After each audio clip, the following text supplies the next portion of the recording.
Alright, here's everybody that's going to be watching the speech here. Hi, look, there's 5 people. Alright, let's see if we can get a... There we go. That and yeast will melt the jacket.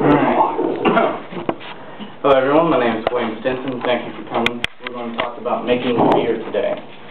To make beer, all you need is some ingredients and some equipment.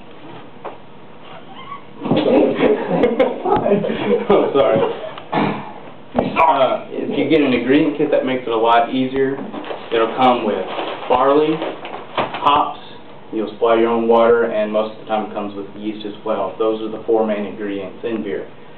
The backbone to beer is the malt, which provides all the fermentable sugars for the beer.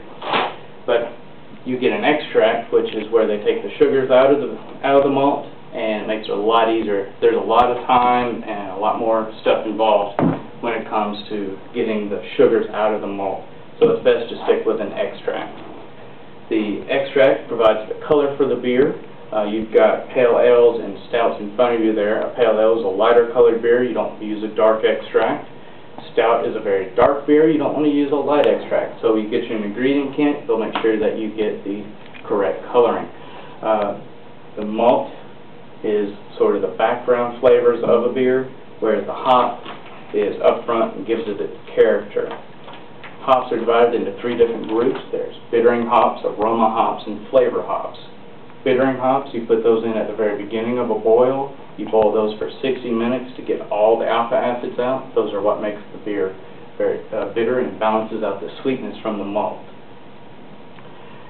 If you boil the hops for 60 minutes, however, you're going to kill all the flavor and only get the bitterness out of it. So to get the hop flavor, you do that in the near 15 minutes to end sooner to the end of the boil.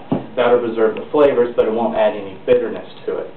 To give it an aroma, you put it in less than 5 minutes to 1 minute, or my favorite, dry hopping, where you add it directly to the fermenter and let it just sit in there for 2 weeks and just totally permeate the entire wort. That will give it a powerful blast of aroma, of hop flavor. It's great. A good example of this is Mojo Rising, a beer by Boulder Breweries. And then there's water and yeast. Water is the main ingredient, but when it comes to extract, it's not that important. Like I said before, when you're extracting the sugars, that's when you need to worry about the pH or the chemical composition, how much calcium or whatnot's in the water. With extract, the general rule of thumb, if the water tastes good, use it. Yeast is another important ingredient. It does all the fermenting. It converts all the sugar into alcohol, and it also provides carbonation for our beers as opposed to, say, a Budweiser or something in a keg where it's forced carbonated, but that's another one. The yeast strains are specific to certain styles and provide certain flavors. You've got pale ale styles, you've got stout style yeast. Those are all very specific yeast, so when you get your ingredient kit, it'll come with the yeast that's best for that type of beer. The ingredients, you get those all in the kit, makes it really easy. You can also get your equipment in a kit, and that makes it so that you have everything that you need the first time. Your equipment, you can divide that into 3 different groups. There's for brewing, fermenting, and bottling. With brewing, it's simply a pot, maybe a spoon to stir it with, and a thermometer to check the temperature of it. When you brew, you'll boil it for an hour, and then you have to cool it down to yeast pitching temperature. That is from 70 to 60 degrees. Anything higher than that, and you'll kill your yeast, and that will affect how it ferments. Once you have it cooled down, you then go to the fermentation stage where you add it to a bucket.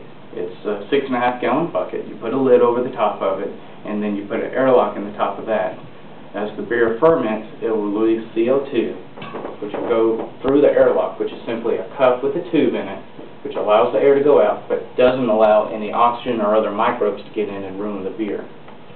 Fermentation takes about 2 weeks, and then you're ready for bottling. With bottling, you take it from one bucket to another bucket, and then you add a tube to the bottle filler, insert it in an empty bottle, let it fill up, put a cap on top of it, grab your bottle capper,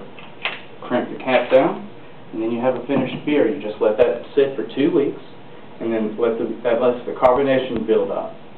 Once you've had it for 2 weeks, it's ready to open, and y'all give me a call. Thank you for your time.